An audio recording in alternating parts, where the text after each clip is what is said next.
भगवान ने जैसा कि कहा कि बहुत से राक्षसों को भी बालपन में ही समाप्त कर दिया और बहुत से भक्तों को आनंद भी दिया है। और ब्रज की लीलाएं अब यहाँ निरंतर अनेक अनेक अलग अलग रूपों में हो रही हैं।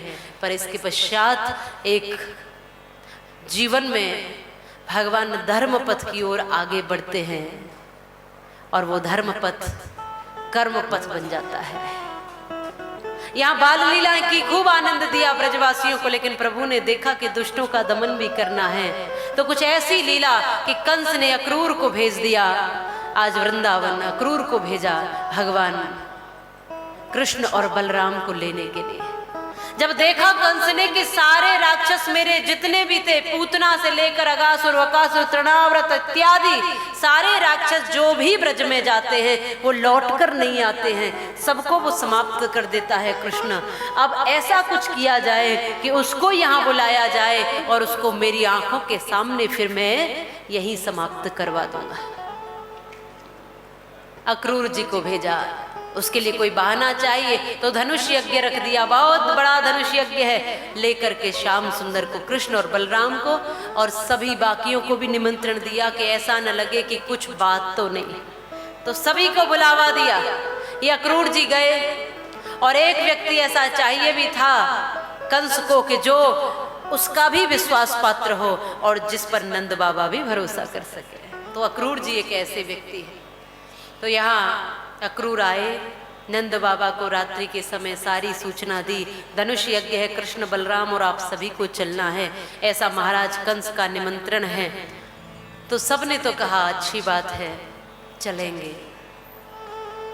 यहाँ तक भी ठीक था कि नंद बाबा गोप ग्वाल सब चले जाएं, लेकिन नन्हे मुन्ने बाल गोपाल भगवान कृष्ण को और बलराम को क्यों कंस ने बुलाया है, उनको क्यों निमंत्रण दिया है?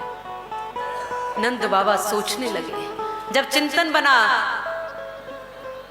कुछ तो बात होगी। यशोदा मैया ने जो सुना कि हमारे लाला भी कृष्ण और बलराम के लिए भी वहां से बुलावा है, तो आई भीतर से और कह दिया कि मेरा कृष्ण कहीं जाने वाला नहीं, किसी को भी ले जाओ, गोप ग्वाल नंद बाबा सब चले जाएं, लेकिन मेरा लाला नहीं जाएगा, क्योंकि लाला के बिना, कान्हा के बिना मैं रह नहीं पाऊं।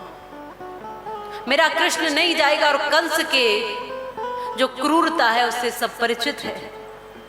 तो स्पष्ट यशोदा मैया ने कहा कि हे अक्रूर जी, मेरा कन्हैया कहीं नहीं जाएगा, ये मुझे छोड़कर एक पल नहीं रहता है।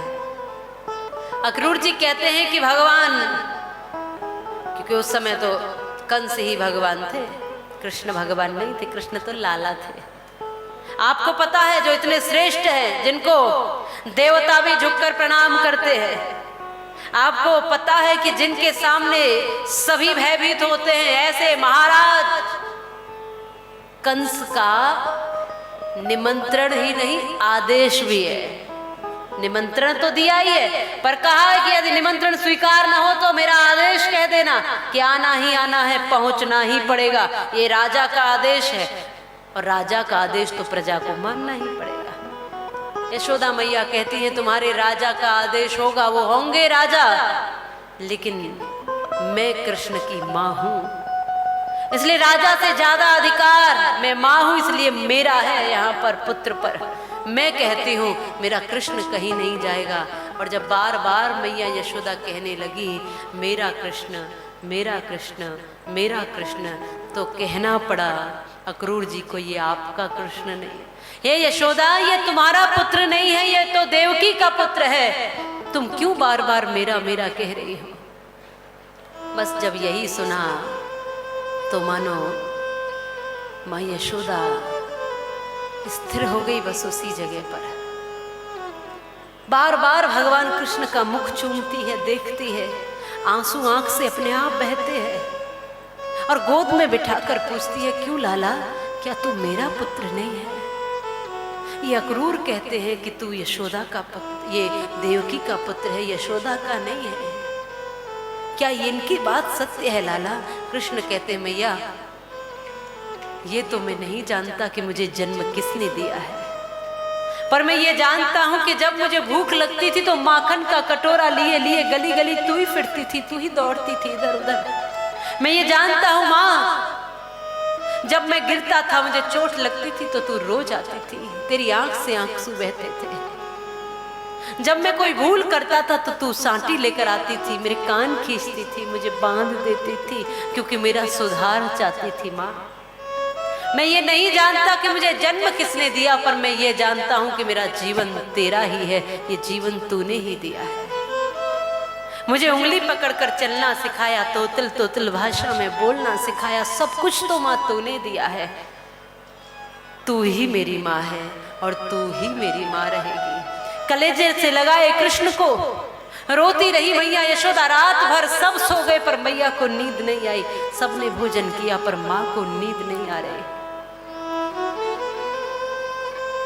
मेरा कृष्ण सुबह चला जाएगा, प्रातः होगा, मेरे आंगन का सूरज चला जाएगा। मैं कैसे जीऊंगी? इसको तो माँ मिल जाएगी वहां मथुरा में जाकर, पर मुझे मेरा कृष्ण कैसे मिलेगा? कृष्ण, कहीं तू मुझे छोड़कर तो नहीं जा। अरे मैया तू चिंता क्यों करती है? यदि जाऊंगा भी तो कल जाऊंगा और परसों लौट कर आ जाऊंगा। तू चिंता क्यों करती है? मैं तो तेरो ही लाला हूं, तू चिंता मत कर।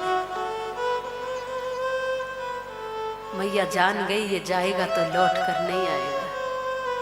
फिर भी मन को समझाती है कि नहीं नहीं, ये लाला मेरे बिना रह नहीं पाएगा। सब सो गए पर माँ को नींद नहीं आई। भगवान श्री कृष्ण को जाना पड़ा है मथुरा के लिए, लेकिन वो भी गए हैं माता पिता के बंधन छुड़ाने के, अधर्म से लड़ने के लिए। और भगवान श्री कृष्ण ये संदेश देते हैं, ये कथा ये संदेश देती है कि आपके होते होते माँ बंधन में, माता पिता बंधन में न रहें। आपके होते होते माता पिता आनंद में रहें। आपके होते हुए जिन घरों में माता पिता प्रसन्न हैं वो संतानें धन्य हैं।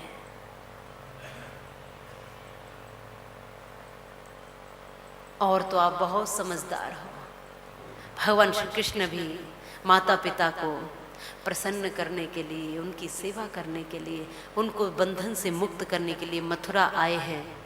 और यहाँ मथुरा में आकर के कोबिजा से मिले, उस कोबिजा को सीधा किया। यहाँ रजक से मिले, उस धोबी को मार दिया, क्योंकि वो बड़ा अहंकारी था, बहुत अहंकारी था। और भगवान फिर दर्जी से मिले, दर्जी से कपड़े सिलवाए, अपने वही वस्त्र जो धोबी के पास थे उन्हीं को अपने नाप का बनवाया। और कुवलिया पीड़ हाथी को मारते हुए आज यज्ञ मंडप जहाँ है, धनुष यज्ञ देखने के लिए भीतर सभा में गए। वहाँ कंस ऊंचे आसन पर बैठा है। भगवान कृष्ण ने सबके साथ मल्लयुद्ध किया, सब राक्षसों को मारा और कंस को भी उस ऊंचे आसन से पकड़कर नीचे केस पकड़कर घसीटा और एक प्रहार किया। एक प्रहार में उसके प्राण पखेर उड़ गए। बोलिए कृष्ण कन्हैया लाल की। कंस को मार करके उग्रसेन जी को बाहर किया, जेल से निकाला, राज्य गद्दी दी, अपने माता पिता देवकी और वसुदेव को हथकड़ी बेड़ियों से मुक्त किया, एक अच्छी व्यवस्था दी। और आज भगवान खूब रोए हैं चरणों में, सर झुका झुका करके, मैं अभागा पुत्र हूं जो मेरे होते हुए आपको इतने कष्ट उठाने पड़े, पर अब मैं ये वचन देता हूं कि अब कोई कष्ट नहीं होगा, कोई कष्ट नहीं होगा।